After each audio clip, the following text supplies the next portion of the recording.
Many scientists and atheists believe science proves there is no God. Those who believe in God's existence say he created the universe and life itself. This battle between two worldviews has raged in the fields of our classrooms across the country between creationists and Darwinians for decades. Now, with the re-election of U.S. President George W. Bush and what is believed by many to be a new mandate for moral reform, the battle over creationism and evolution is once again resurfacing on both sides.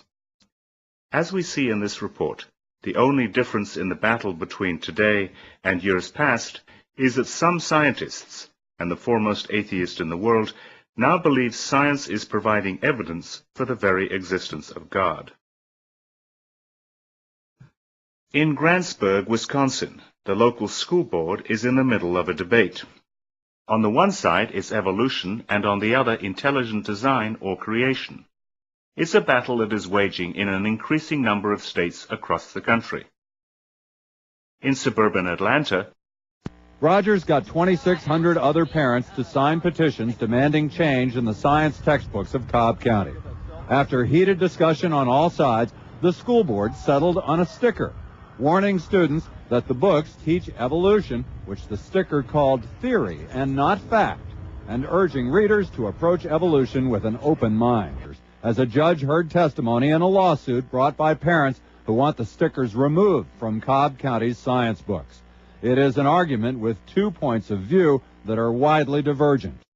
Professor Anthony Flew of England and Reading University is the world's foremost academic atheist over the last 50 years, and the author of more than 30 books. His first debate with former atheist-turned-Christian C.S. Lewis in 1950 in Oxford, England, was the first time he advanced his argument for atheism. He later wrote a paper titled Theology and Falsification. The paper became the most widely reprinted philosophical publication of the last half-century, and a key foundation for atheists and agnostics who advanced materialist evolutionism.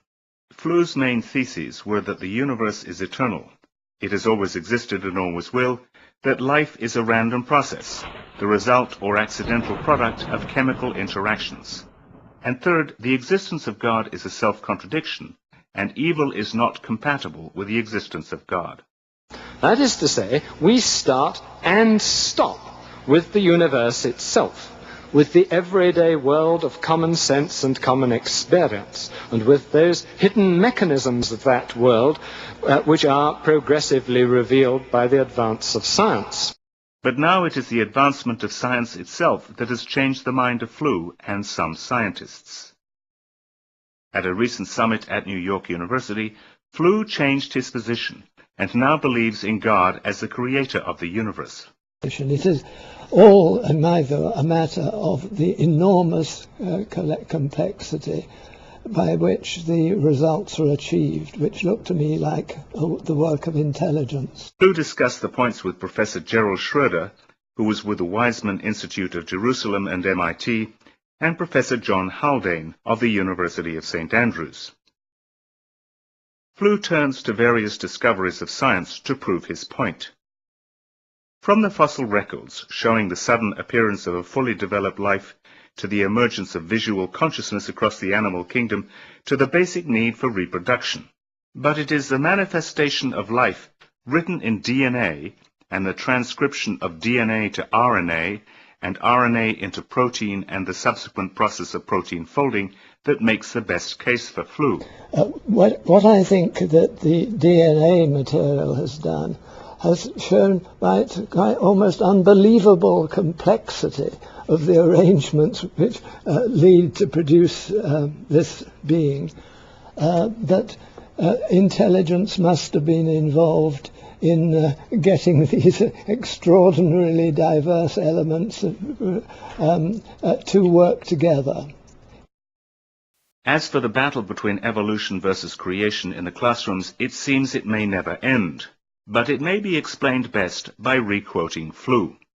Which looked to me like the work of intelligence.